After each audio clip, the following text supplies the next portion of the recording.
The night was almost pitch black, rain falling like the tears of angels as Mackeerre Cross stood on a rooftop overlooking Aku's city.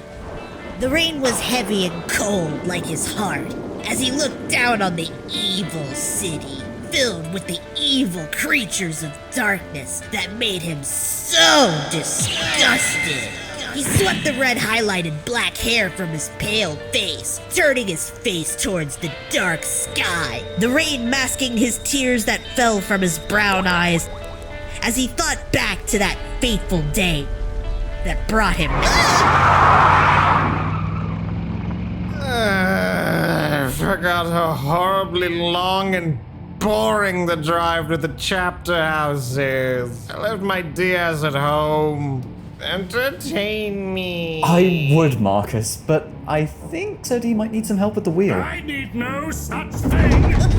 Sir D! Turn, please turn, please turn. I did not. Now we got pen all over the page. Well, alley-oop. Fine, I'll entertain myself with trash.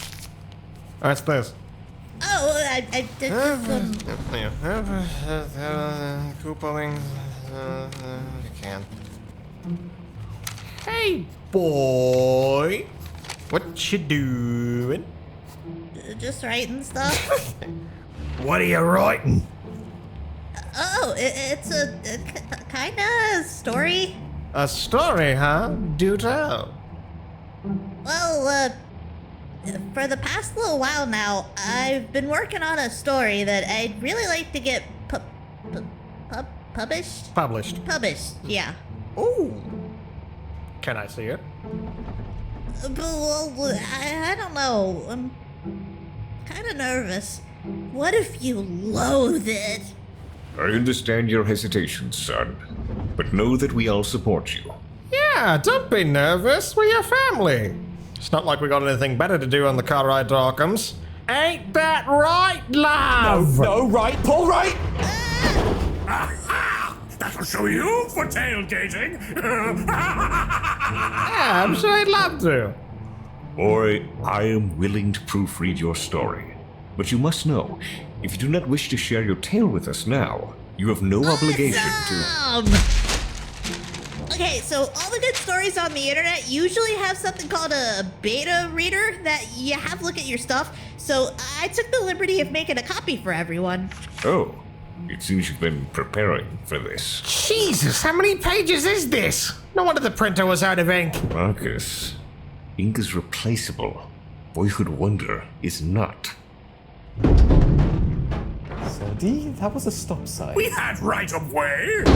Sir D, that was a red light! I was over the line! Over the line! Sir D, you're supposed to go around the roundabout, not through it! So that's why they call it that. Hey, Dad, you doing your best to not get us arrested? Or killed? What?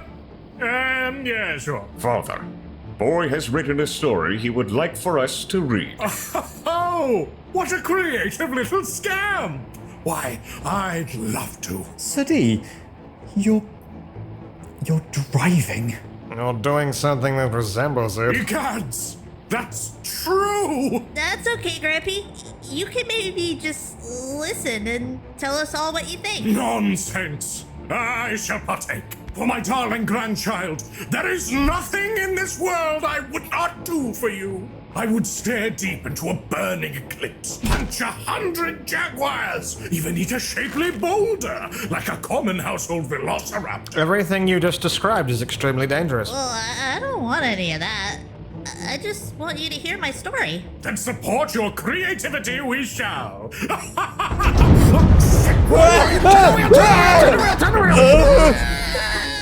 Nailed it! We should read Boy's story before we all die. Right. Say, boy, what's this story about? Okay. So, this story's called Mackeerre Cross Vampire Slayer. It's about Mackeerre Cross, who's this Vampire Slayer. Whoa. Don't patronize me. Right, sorry. Well, I have consumed countless miles worth of text on sharing sites and online blogs. If you want me to play hardball, I'm a connoisseur in the field of literature written by 11-year-olds and stand ready to viscerally tear apart your story limb by limb. No. Marcus, you're sleeping in the chimney if you do your internet critic bit right now. Man, you are coming at me from all sides. I see how it is. Uncle, I am open to all feedback. I fear nothing but pain, death, and...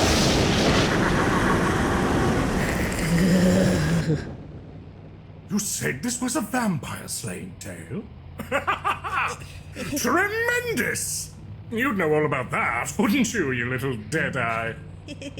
Well, it is hard to read the script and avoid collisions at the same time. Perhaps you could, read us in. Assign us roles as things progress. Sure. Okay. Here goes. The night was almost pitch black, rain falling like the tears of angels, as Akira Cross stood on a rooftop overlooking Aku City.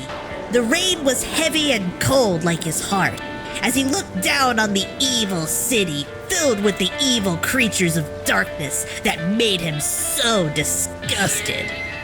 He swept the red-highlighted black hair from his pale face, turning his face toward the dark sky, the rain masking his tears that fell from his brown eyes as he thought back to that fateful day that brought him there.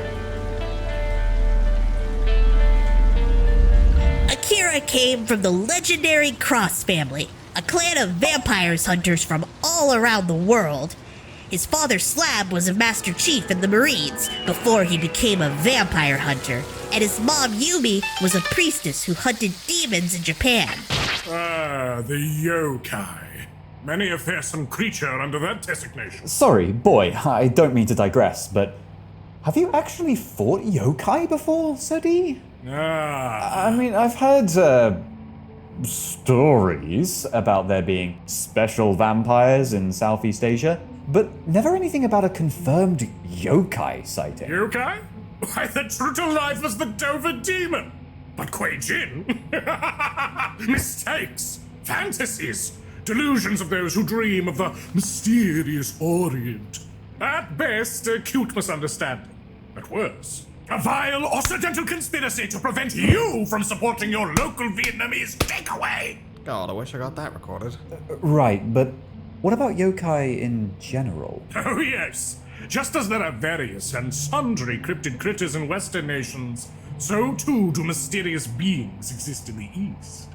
Take, for example, the dreaded and pernicious... Please, we've heard the Onryo story 1,000 times. Oh, have you now? You got knackered with some salaryman, found yourself at a third-floor girls' restroom at a high school, then managed to summon Hanako-san. And I fist-fought her. Come on, Dad. Everyone's already heard the toilet ghost story. Who's Hanako? Oh, apparently not. Well, first of all, it wasn't just Hanako-san. It was her three-headed lizard as well. I was nearly dragged into hell through that toilet. Thank you very much. Second, that wasn't what I was going to say in the least. No, no. What I speak of is the fearsome Kappa. The Kappa? You mean the little duck turtle guys that hang out by rivers and eat cucumbers? Precisely them! In a land surrounded by water and covered in a latticework of rivers and streams, the Kappa is one of the most dangerous apex predators imaginable. They swim like torpedoes from hell. Cool. They're strong enough to pull a fully grown stallion into the water, have teeth sharp enough to shred its liver in an instant. They have 3 anuses and release enough toxic gas to choke a bear.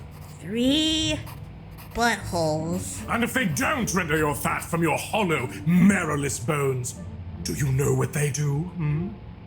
They pull your soul right out of your sphincter! Okay, no, come on, now you're just pulling my leg. You think I jest? About anal soul extraction? You've lied about worse You've things. been to the country, you know! But fine. If you don't believe me, ask your friend Grimmerly when we get to the chapter house. Please don't. I'm almost certain she could tell you all about it, what with her unyielding love of Japanese culture. She can tell me about anal soul extraction? I think he means she can tell you about kappas in general. Oh, well, honestly, I wouldn't rule out Elise knowing about anal soul extraction. When the threat of rectal shenanigans looms, your only defense is a tight clench and a cucumber at the ready to placate the thieving magpie. Or you could bow at it so the water in the little divot in its head falls out and it can't move any longer. Then you pour some more water in and become best friends for eternity unending.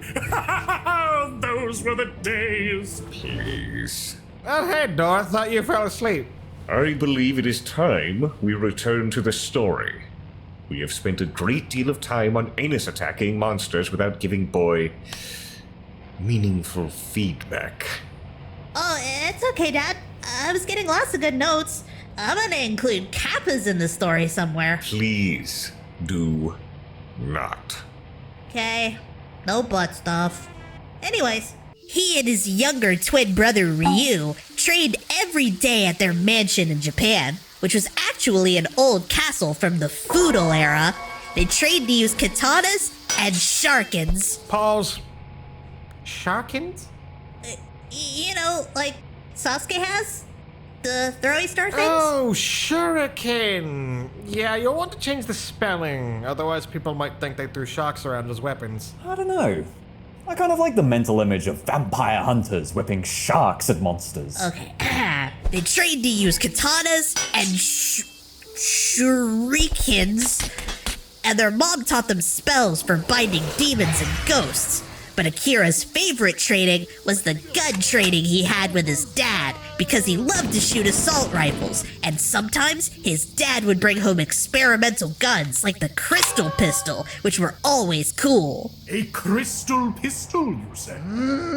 Just to ensure I'm witnessing its form in the mind's eye theater correctly, is this a pistol made of crystal, or a pistol that fires crystals? Or perhaps, is it both? If it's the gun I'm thinking of, it shoots crystals that violently explode into shards on contact. Am I right? I bet I'm right. Yeah, that's how it works, but the crystals are different, because they are magic crystals. I absolutely shudder to think of the ramifications should the US government actually harness the power of crystal bullets in their weaponry. Father, I do not believe the United States would even be interested in developing crystal ammunition, even without factoring for the low density of most crystalline materials and the likelihood of shattering upon firing, let alone upon contact. The logistics and cost of carving crystals into the proper bullet shape at a high enough rate of production to outfit even one soldier would quickly outweigh any benefits. Though, perhaps, if one was to house a crystal within a proper casing... No, the casing would just get in the way! For any crystal's effect to take hold, the crystal must make direct contact with the flesh of the target. Why, I remember not long ago, I was accosted outside the legally distinct obese feline by a drunken man claiming to be a druid and brandishing a knife made of pure jasper. As you do. If you know anything about jasper, you know it protects the bearer from negative energies. But when weaponized, it can fill its victim with all of the negative energy ensconced within its crimson form, as I learned when the druid housed his blade right into my lower abdomen. Though I quickly managed to slam dunk the druid into a nearby gutter. For days after, I found myself mired in malaise and malcontention, stifled under the weight of all of the negativity now pervading my body, thanks to that damned jasper. Dad, are you sure you weren't feeling bad because you know, got stabbed? Do you think I haven't been stabbed before, young man? I know the difference between a normal stabbing and a negatively charged stabbing. But I'm sorry, my sweet boy. I've sent us far afield once more. Continue. Starting to wonder if I should have said no comments until the end, please. Everyone was happy in their peaceful lives, but all that changed one fateful day. It was after dinner when the vampires attacked. Slab took his favorite double-barrel shotgun. I typoed. Slab took his favorite double-barrel shotgun, which was loaded with UV bullets, and ran to the courtyard of the mansion. Pardon me, boy, but is that a typo too? Huh? Oh, mansion? No, it's a mansion that's a castle. So a mansion. I can switch it to Massel if that makes more sense, though.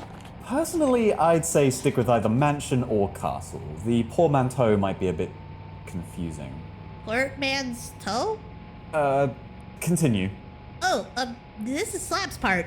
You want to read this, Dad? Yes. Take the kids and run. Slab shouted at Yumi, and he opened fired his way out of the house, while Yumi grabbed Akira and Ryu and ran. But she only made it to the private dock in their backyard when they came face to face with their greatest enemy, Gilgamesh, the king of Urukai! Oh no, not ancient Mesopotamian mythology? Or is he an orc?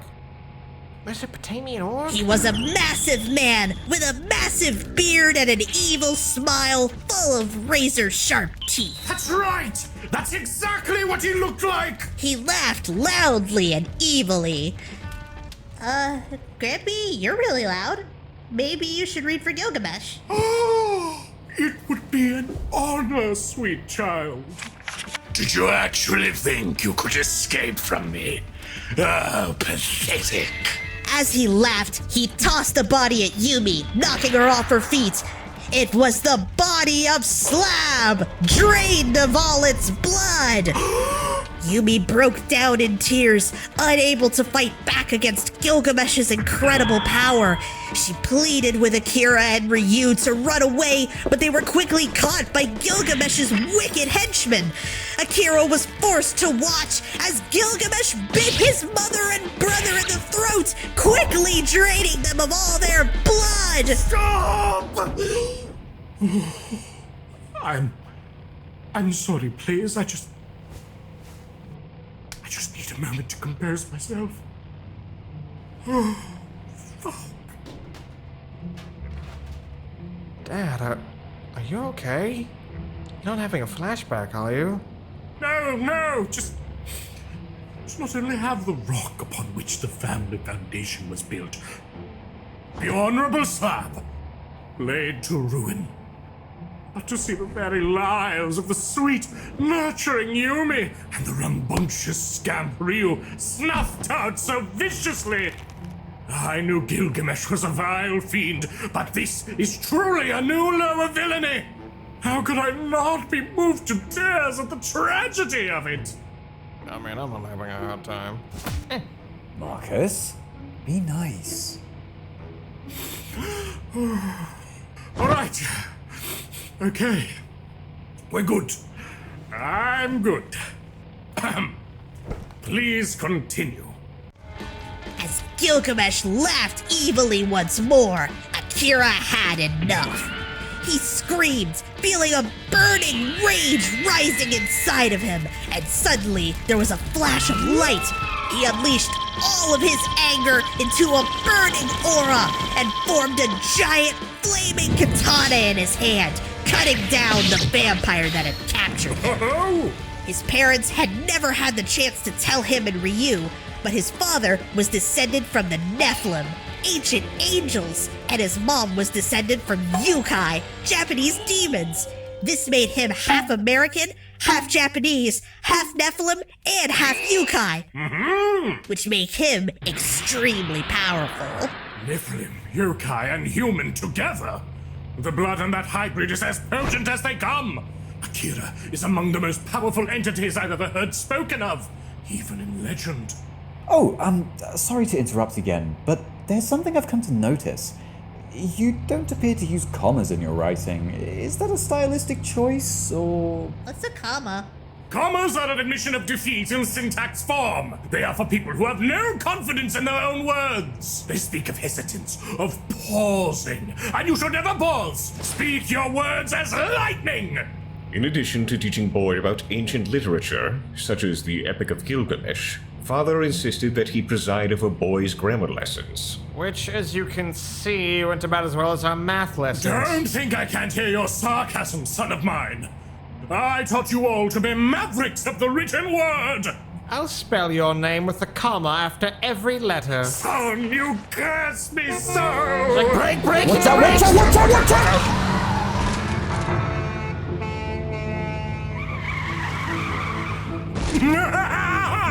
What a rush! I love driving. Continue before we crash, Boy. He mowed down wave after wave of vampires with his angry sword, but he knew he wasn't ready to fight Gilgamesh yet, so he jumped into the river and was washed away to safety. That was 5 years ago. Now, Akira was back in Aku City, seeking the final, truest vengeance against his mortal, immortal enemy. By Jove, what an absolutely cracking introduction this was! I have no words. Beyond the words I said earlier, of course. But it had thrills, it had chills, it had gut-wrenching tragedy. I couldn't think of a better beginning than this. I think it could probably use a little expansion. This is a big, life-changingly awful thing that happened, and you've got maybe a paragraph or two on it. Maybe make it a whole chapter unto itself. Flesh it out. Really lay the angst on thick. Well, I like it so far. It just needs a once-over with spell check and some commas is all. How dare you? Perhaps specify that the crystal pistol uses shelled crystals rather than crystal bullets. Is that really all you have? Anyway, back to it. It was time to get to work. He put on his headphones and put his favorite song on his LG chocolate, Crazy Frog. He chuckled ironically. Some might say he was pretty crazy after all, like the Crazy Frog. Actually, it's not the Crazy Frog. Its actual name is The Annoying Thing. Crazy Frog is the name of the song. Marcus put on his favorite artist, The Annoying Thing. Marcus chuckled ironically. Some might say he was pretty Oh annoying. my fucking god. No. Son-in-law, you crushed my son onto the ground like a hydraulic press with your potent modes of humiliation. The song is in fact called Axel F, as it is a cover of the theme from Beverly Hills Cop and not an original song. Additionally, the character may have originally been called The Annoying Thing, but its name was changed to Crazy Frog. You're wrong on both accounts, brother.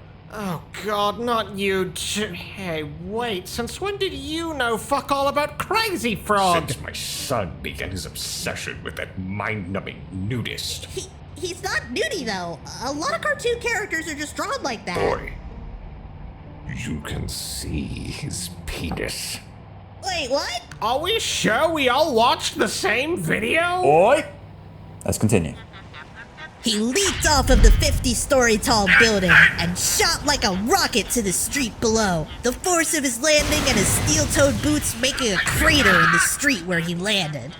The rainwater bounced off of his black trench coat, which looked almost like a straitjacket, and his black and red chain rave pants as he walked. Now where have I seen a wardrobe like that before, Marcus?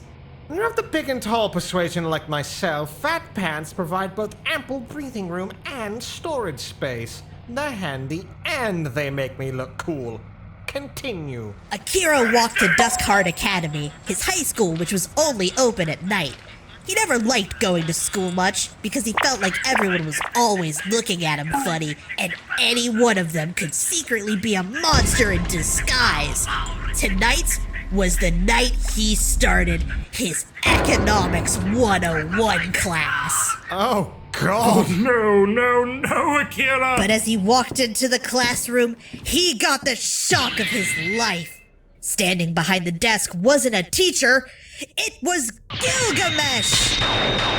What the fuck? Instantly, Akira drew his sword from his backpack, but Gilgamesh just laughed. Now, young student. I think you know there's no weapons allowed in the classroom. He chortled. Because I'm a fascist. Akira grit his teeth, but he knew he was right. He couldn't fight Gilgamesh here, and exposed the secret that he was a vampire hunter and Gilgamesh was a vampire. Why not? Angrily, he put his sword away and took a seat in the back of the classroom and stared daggers at Gilgamesh at the other side of the classroom. To ensure I understand, Akira is not actually staring the daggers into existence, correct? Good question. Good question. No, he doesn't have that power yet. Yet? Something else to look forward to. As it turned out, Gilgamesh was pretending to be an economics teacher named Greg Mesh. But what was he there for? Was he there to keep an eye on him? To probe him for weakness? Akira couldn't figure it out, but he had other things to worry about. Namely, that economics was really hard! Maybe Greg was making the class harder on purpose. As Akira made doodles in his notes, he noticed a girl sitting beside him, looking over at him occasionally. She had black hair with blue streaks that went down to her chin, and she wore the usual school uniform, but she had on a black and white striped scarf, and she looked kind of emo, but in a cute way. Akira was also wearing his school uniform because he had changed before he got to school. When she saw Akira looking at her, she looked away, blushing. He caught her staring at him a couple more times, which started to annoy him a little. When class was over, Akira stopped in front of the girl's desk as she was packing her backpack. "Hey, I don't like being stared at," he said, glaring at her. "If you don't stop staring." He turned away with his eyes closed. "I might have to kill you." The girl blushed and looked away and poked her fingers together shyly. She looked like she wanted to say something, but she didn't. But then she held out a note, and Akira took the note. The note said, "Meet me at Mirakuru Park at 4 a.m. Oh, and then I put a little author's note in there to explain that Mirakuru is the Japanese word for miracle, just in case anybody doesn't get it. Ooh, yes, very helpful that. When he read the note, he looked up, and the girl was gone. "How mysterious," he said. "Maybe I should do it." I don't know, Akira. This sounds like a trap. Is it a trap? Wait, no, don't tell me. But maybe a hint? No! I suppose she could be a secret vampire. Though if she was, considering Akira's been raised to fight them, would he know one on sight? Well, she did mysteriously disappear after giving him the note. Maybe she's a ghost schoolgirl. Woo. I think you'll all be pretty surprised, but I won't ruin it for you. The rest of the school night was pretty boring. Akira was a straight-A student and an amazing athlete thanks to all of the vampire hunting, so school wasn't hard or anything. Sometimes, if he was really bored, he would just leave and have the teacher send his homework home to him. But he couldn't stop thinking about that weird cute girl from his economics class, so he decided he would go to Mirakuru Park after school. Mirakuru Park was the most popular amusement park in town, with 12 of the world's biggest, fastest, and scariest roller coasters, and an awesome arcade. It was also open 24/7, which made it a popular hangout place for kids who went to Dustcart Academy. Okay, that actually sounds neat if I'm being honest. But when he got to the park, he saw something that made him angry. The girl from class was waiting for him at the entrance to the park, but she was surrounded by 3 punks! Uncle-in-law? Do you want to play the punks?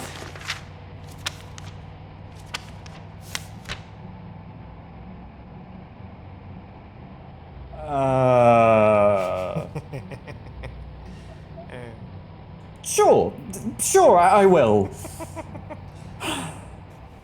Oi, love, ain't you a pretty bird? One of the punks said with a grin. Come here alone, did ya? Said another. Ain't got a mate or nothing. How's about you show us a good time, Sheila? Asked the third, and they all chuckled maliciously.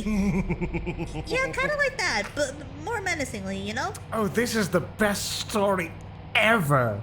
Just to clarify, are these supposed to be punks or bogans? What now? Australian punks. Oh, no, they're supposed to be British. Ah, I appreciate the local color added, but you've got a little of your slang mixed up. I'll just fix it later. No, please keep it in there. Keep it in there so that when the inevitable audiobook comes out, your uncle's opening lines can be, "Oh, I love what's all this thing." This is all the mootest of points, as I will be the one to record the audiobook.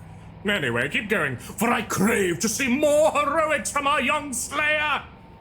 The girl looked scared and confused. That was when Akira saw their razor-sharp teeth behind their smiles.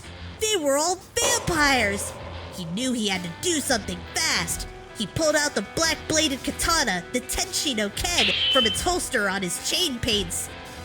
I meant to write pants, but I wrote paints instead. I gotta fix that. And pointed it at the vampire punks. I guess I should have known from the smell that you were a bunch of no-life suckheads, Akira said to them. You tell them, Akira! What's the matter? You too scared to pick on someone your own size? Oi, what's all this then? Oh my god, he actually Said one of the punks when he saw Akira. Oh, you having a laugh, mate? Yeah, I'm having a laugh, said Akira, at your dumb faces. Kick the collective ass, young hero! Oi, you wanna fight? Oh my god. Shouted the second punk. Yeah, I do, said Akira, and the vampires all rushed at him at the same time. It begins! Akira swung his Tenshi no Ken once so quickly that it looked like he barely moved at all, and all of the vampires stopped. Oi, you missed, mate! Said the leader of the vampires, and they all laughed until suddenly they stopped laughing. Akira raised his Tenshi no Ken, which was covered in blood, and the vampires looked at it with horror until suddenly all of their heads burst from their bodies in a fountain of blood and gore, eyeballs flying out of their skull like a fountain of eyeballs before their bodies disintegrated into a fountain of ash. Classic one-stroke duel! My darling grandson, truly you are a connoisseur of the dramatic! An impressive move, for certain, though highly inadvisable. Taking on so many blanks within so close a range would be suicide for most. Akira turned to look at the girl who was backing away slowly in fear. It's okay, you're safe now, said Akira as he held out a hand to the girl. A thank you would be appreciated. Ooh, such a gentleman. He sounds like you when you actually do anything around the house. Uncle Marcus, how about you play the girl? Oh, I think my voice has been rendered high-pitched enough from all the squealing. Why not? Thank you, the girl said under her breath with a blush on her face. Akira was surprised that she had a really pretty voice, like maybe she was a singer or something. She did kind of look like one with her black and blue mini dress with a tutu skirt and corset and combat boots. Akira had also changed out of his school uniform and was wearing his black strange coat with a mesh shirt beneath, black and red chain rave pants, and heavy combat boots with loads of metal buckles. Sorry, strange coat? Oh, it's another portman's toe. It's a combination straitjacket and trench coat, the same one he was wearing earlier. Oh, I see. Continue. I'm so happy you decided to come. Yeah, well, not like I had anything better to do, said Akira as he crossed his arms. So what did you want? The girl held her arms behind her back and fidgeted with nerves. You just seemed like a really cool guy, so I wanted to see if you wanted to hang out. That's what she said. I don't ever see you hanging out with anybody, so I thought maybe you might be lonely. Akira humphed. More like people are too scared to hang out with me, he said. But that's fine. I'm more of a lone wolf anyway. But I guess if you want to hang out, that's cool. No, Akira! You must understand! As much as this darling young girl may have charmed your wounded heart, and as much as she has now witnessed, you can't simply bring her into your world. She's much too frail, too innocent for a life such as ours. Unless, of course, you see some latent potential within her? The girl smiled the prettiest smile Akira had ever seen and grabbed him by the arm and dragged him into the park. They rode all the scariest rides in the park for hours and got funnel cake, and Akira didn't throw up once. Then they went to the arcade. Akira wanted to play the new Halo arcade game, but the girl wanted to play Jiggy Jiggy Insurrection, the dance game. He rolled his eyes, but he played along anyway. A Halo arcade game, huh? I wonder how that would work. Maybe something like Time Crisis. It's on rails, and you step on the pedal to shoot, and you step off to recharge your shield? Something like that.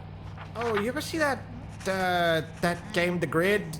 It was a deathmatch game where you moved with a joystick and aimed at the trackball. I'm just picturing someone wildly spinning the trackball, pulling the trigger, and hoping for the best. Oh, didn't Half-Life 2 get an arcade game earlier this year? Did it? Yeah, it did. I think it's got like a seat with 2 joysticks, left one moves and the right one aims. Of all the games to make an arcade shooter, a story-heavy game like Half-Life 2? You think they included Water Hazard? Oh, God, imagine. Anyway, continue. Actually, wait. Jiggy Insurrection? Yeah, it's like Dance Dance Revolution, but I probably can't use that name because they'll sue me. But you used Halo. He was surprised when they had the new song by Sweetie Chick on it, and he got so into the dance that a crowd had formed to watch him get a platinum top score. He tried not to look like he was having too much fun, but he smiled once or twice. Scandalous. As sunrise approached, Akira and the girl thought it might be fun to ride the giant Ferris wheel and watch the sunrise together. The two got on and rode the wheel all the way up to the very top when the ride came to a stop. By the way, my name's Hina. The girl said, What's yours? "My name is Akira Cross," said Akira. "Last of my name," Oh, said Hina, looking sad. I'm sorry. I didn't mean to bring up any painful memories. So insensitive! Couldn't she tell by his smoldering aura that he was a man filled to the brim with pain and personal tragedy? The two sat in silence for a while, until suddenly, Akira realized that the Ferris wheel had been stopped way too long. Was something wrong with the ride? Were they stuck? All of a sudden, there was a loud bang as something landed on the roof of the Ferris wheel car. The door burst open, and a long arm stretched inside and grabbed Hina and pulled her out. Akira scrambled after her to see what had grabbed her. No! Betrayed by the wiles of deceitful automata! Never trust a Ferris wheel to function when in combat! On the roof of the car was an old, white-haired man wearing orange Indian monk robes. Akira knew who it was immediately. It was Baudhayana, one of Gilgamesh's vampiric coven. I'm sorry, who? Baudhayana was an Indian mathematician, currently the oldest known, who was found to have written a sutra containing the Pythagorean theorem almost 300 years before Pythagoras himself discovered it. I wish to know, and I quote, who made math a thing because I hate them, and I would not deny him the name of his greatest enemy, the our greatest enemy, of the very villain responsible for the hell world you see before you. Cursed be his triangles! Ah, I see. One of his snake-like arms was coiled around Hina, who had passed out and was holding her in place. You haven't had a part in a bit, Dad. How about you do this? Ah, Slab's whelp. Said Baudhayana. On a date with your little girlfriend, I see. This guy Austrian door? I apologize, boy. I'm not too good at these voices. "She's not my girlfriend!" shouted Akira. "She has nothing to do with this, so let her go!" As you wish, said Baudhayana, and he pulled back his arm like a ripcord and set Hina spinning like a Beyblade. Okay. Spinned and spinned until she went flying off the top of the car. Akira screamed and jumped after her, angling his body down to pick up speed to catch her. He caught her and pulled up his grappling hook from his strange coat and aimed it up at the car and fired. The hook looped around a metal beam and he swung up and over, landing inside of the car. He put Hina down on the seat, then climbed back to the roof. Baudhayana laughed wickedly. Oh, He said, I did the calculations in my mind. She had reached just the perfect speed to make an incredible mess on the pavement. What a spoil sport you are. "Yeah?" said Akira with a smirk. "Well, I've got a calculation for you. Me plus you.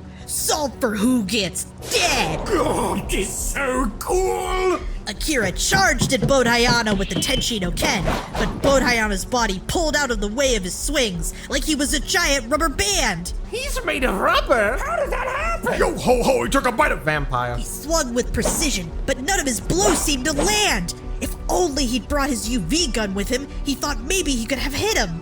Akira was starting to get so angry that he was seeing red. Baudhayana just laughed. Is that all you got, boy? He laughed. How embarrassing. Gilgamesh will be most pleased when I bring your dried-up corpse to him. The mention of Gilgamesh was enough to put Akira over the edge, and his rage overcame him. He dashed forward so quickly it looked like he teleported. Baudhayana stopped laughing when Akira appeared behind him and ran him through the heart with the Tenshi no Ken. Yes! Yes! How could this be? He gurgled as blood filled his mouth.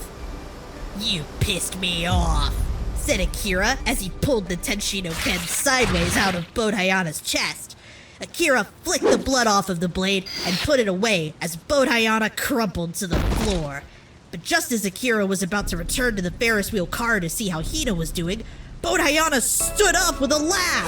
You fool! He laughed. Because of my stretchy body, I can move my organs around as I please. So you missed my heart completely. Say your prayers, boy. How can Akira possibly get out of this one? Is our hero doomed? But just as Baudhayana went to strike back at Akira, his arms and legs were suddenly chained with heavy chains that looked to be made of holy light.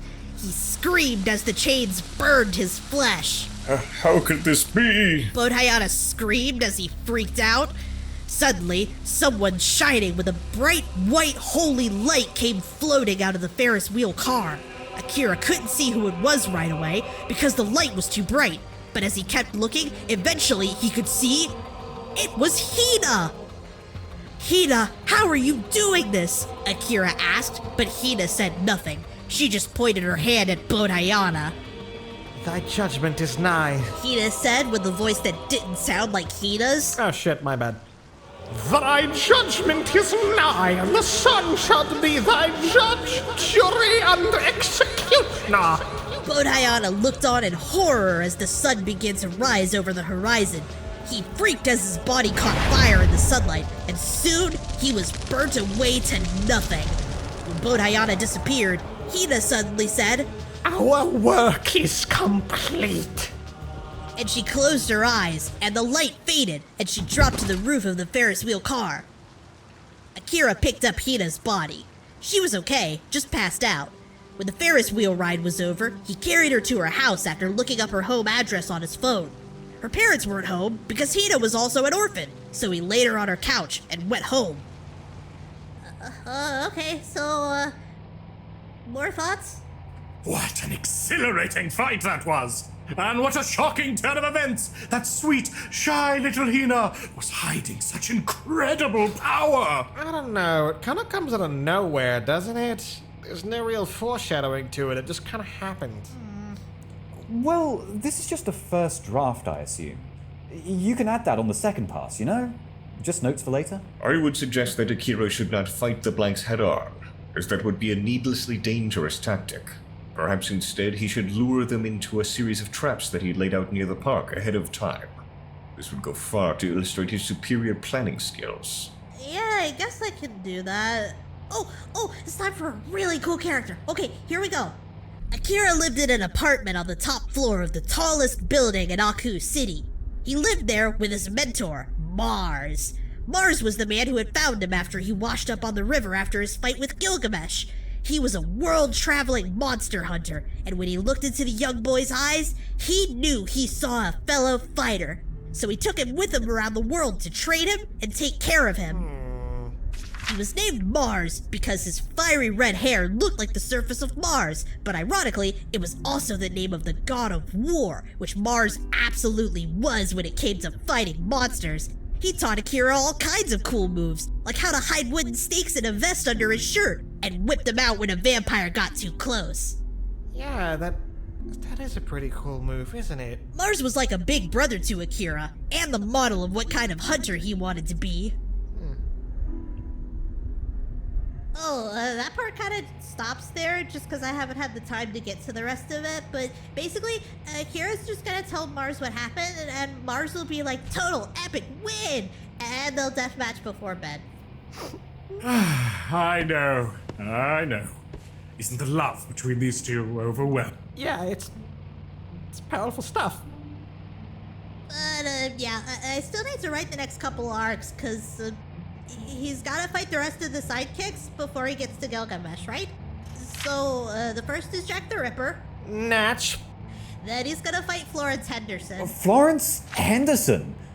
The mum from the Brady Bunch? Huh? No, the nurse lady. Oh, that's Florence Nightingale. You'll definitely want to change that. Okay. After that is Jackson Pollock.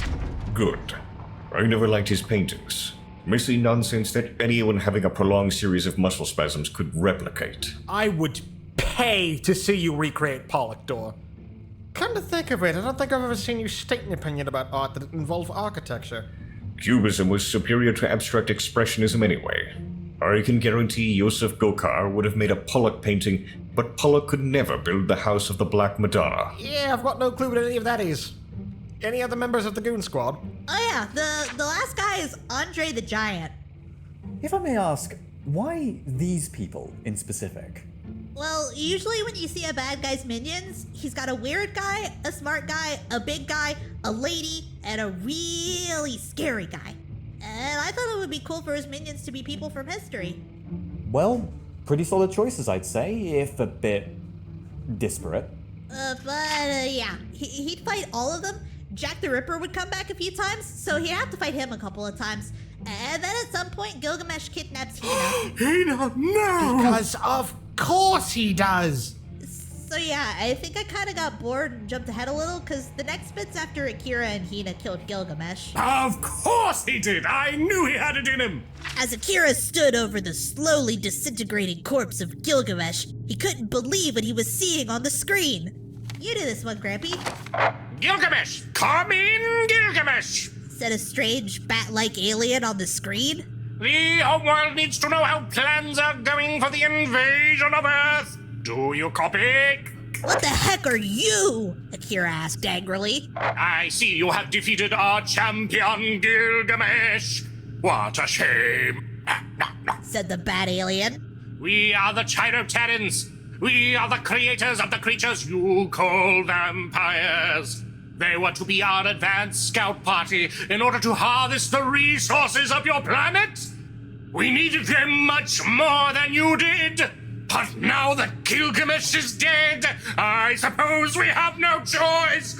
Our invasion of Earth will begin in 24 hours!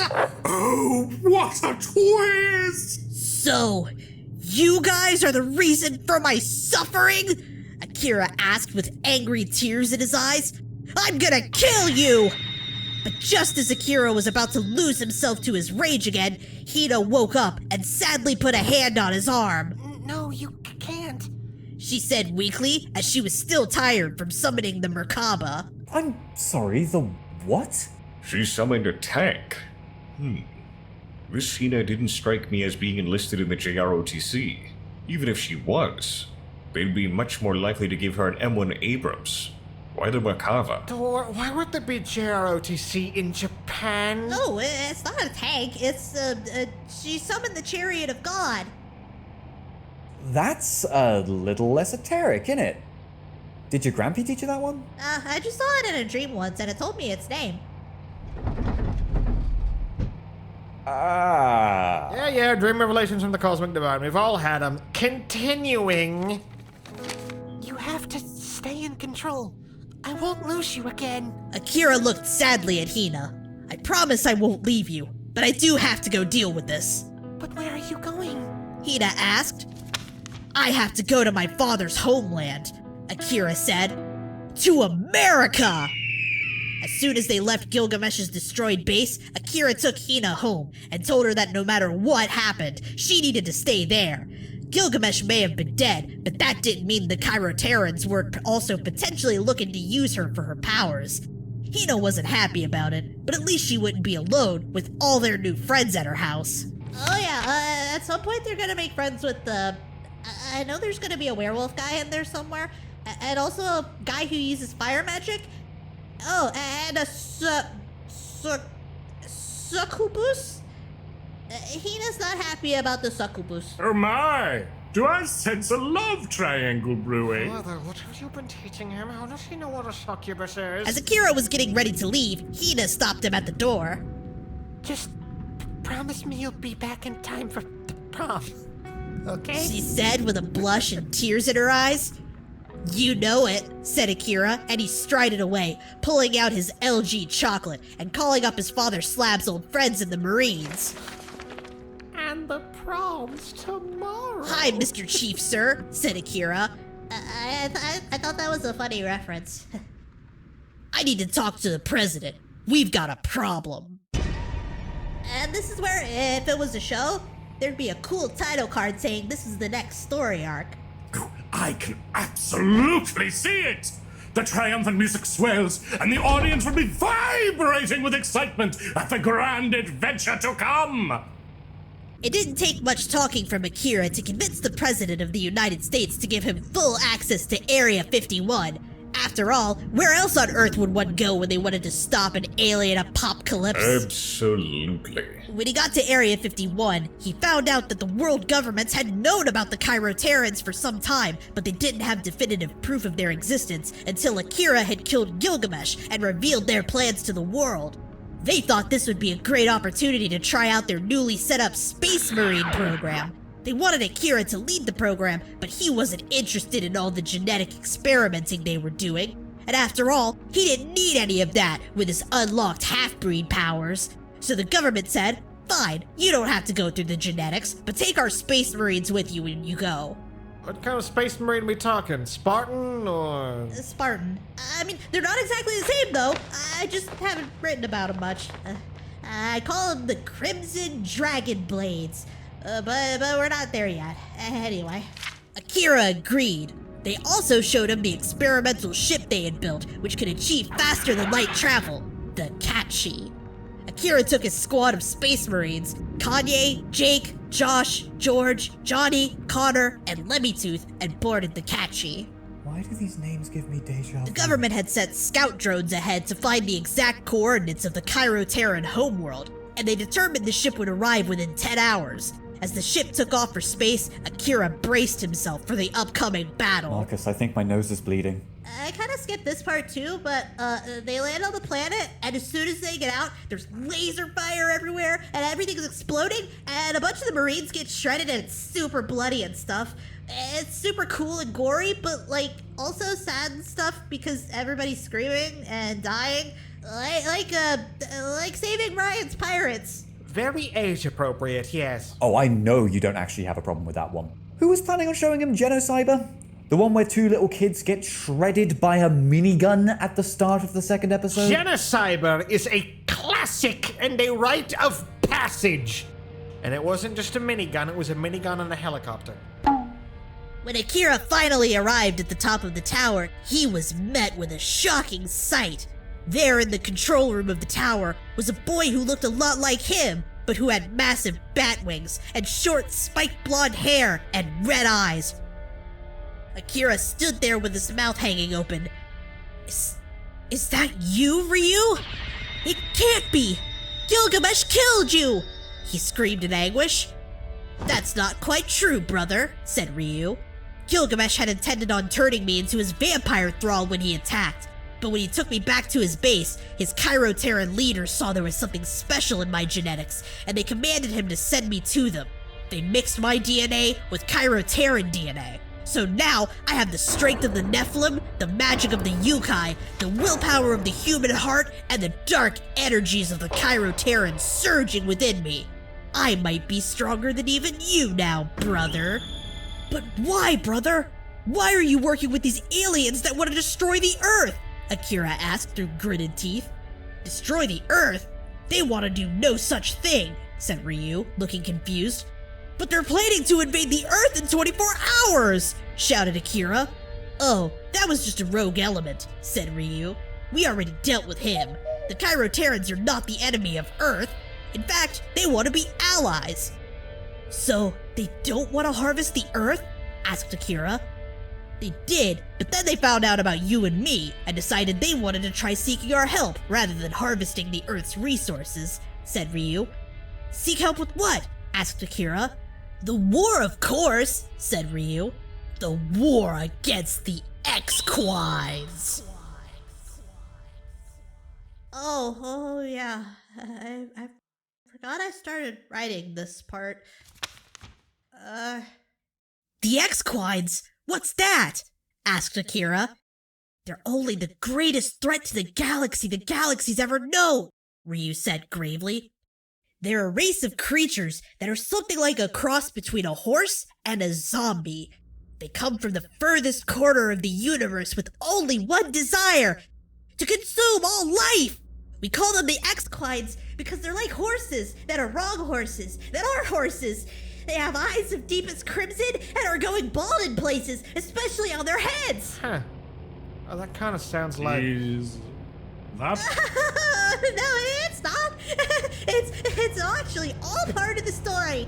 See, the X-Quides are like a gross undead army, like a huge crazy mass, like zombies and stuff. Yeah, it's nothing like horse, because they don't vomit blood, and they don't make snipples in use for me, or tell me prophecies, or tell me stuff about the future, and yeah, it's nothing like Son, horse. please, calm yourself. No, because they don't do any of that. Horse does. It's completely different, Dad. And you know another thing? Boy, Another my thing? grandson, please restrain yourself! that hedge!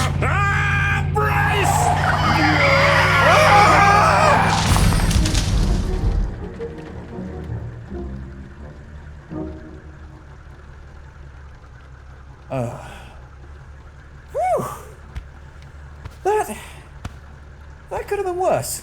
Sound off! Anyone hurt? No.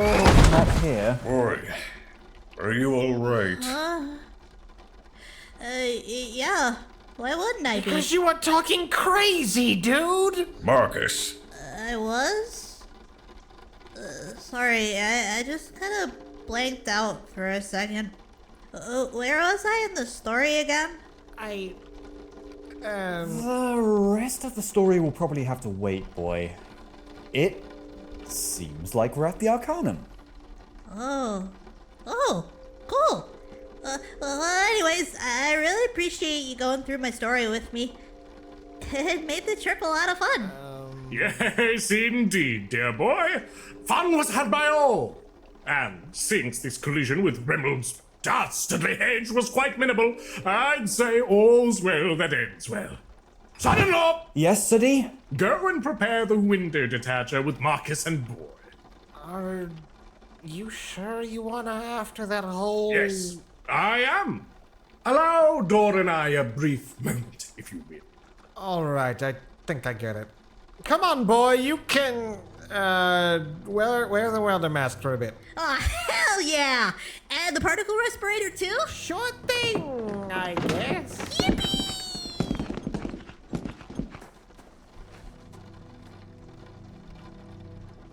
Father, I'm concerned. How can you not be?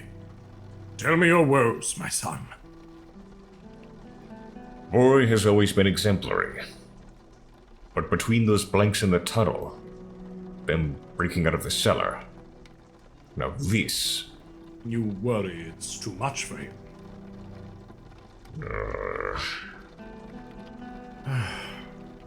Dor, you needn't be embarrassed. It's completely natural to worry. Like, just today I was discussing the He's matter with... fixated on horses of late. He's tried to tell me strange things about him. I've seen him scribble in his notebooks, on the margins of his schoolwork. Then the matter needs to be closed. And soon at that. Dor, you have my word.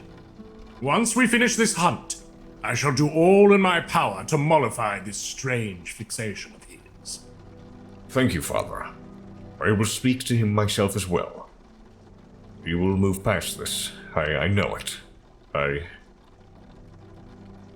My boy is strong. Stronger than you know, my son.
Oh, oh, is she like possessed here?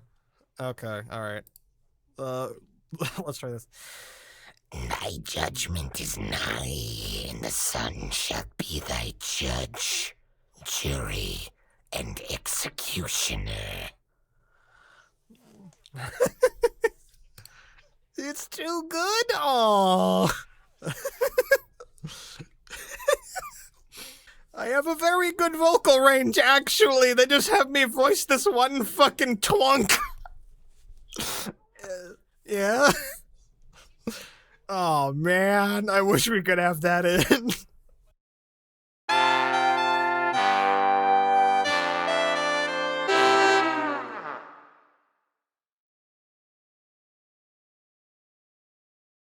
Där i djungeln, Diana är hennes namn.